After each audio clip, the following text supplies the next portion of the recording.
Hello guys, back to my channel. আজকে নিয়ে আসলাম একটু নতুন রান্নার রেসিপি। আজকে রান্না করব চাউমিন। তার জন্য কড়াইতে জল নিয়ে নিচ্ছি আর চাউমিনগুলো দুডুম করে কড়াইতে দিয়ে দিতেছি।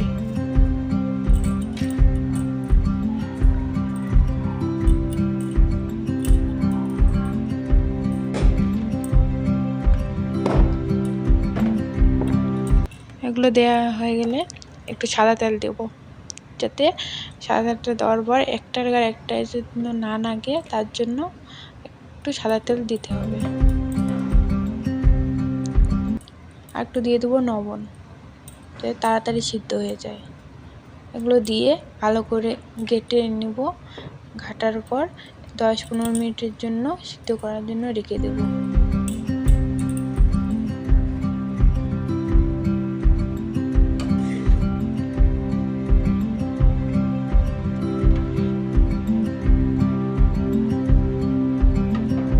দিয়ে চাউমিনটা সিদ্ধতে বসিয়ে দিয়েছি। চারিদিকে পেঁয়াজ, টমেটো, লঙ্কা কুচি করা অলরেডি আমার শেষ হয়ে গেছে। একটু দেখতেছি যে হয়ে গেছে কি না, এখনো হয়নি, আর একটু পর হবে, আর একটু লাগবে হতে।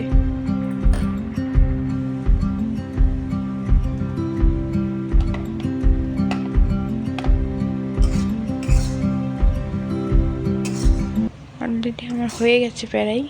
আমি কড়াই থেকে একটা পাত্রে নামিয়ে নেব।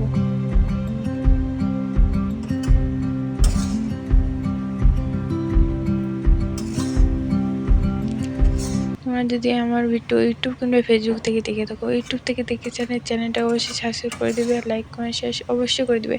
আর ফেসবুক পেজ থেকে দেখে থাকলে অবশ্যই ফেসবুকটাকে ফলো করে দেবে নতুন নতুন ভিডিও পাওয়ার জন্য।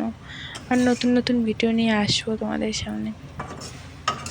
আমি কিন্তু আজকে ফার্স্ট টাইম এই চাউমিন রান্না করতেছি। আগে চাউমিন রান্না করি নাই কোনোদিনও। বিয়ের পর ফার্স্ট টাইম চাউমিন রান্না করতেছি। দেখি কেমন হয়। চলো আমি দেখতে রান্না করতে থাকি, আমরা দেখতে থাকো। চলো, কড়াইতে দিয়ে দিচ্ছি তেল দেওয়ার পর এখানে টমেটো কুচিগুলো দিয়ে দেবো, একটু দিয়ে ভেজে নেবো টমেটো কুচিগুলোকে। টমেটো কুচি দিয়ে দিলাম, এগুলোকে ভালো করে ভেজে নেব।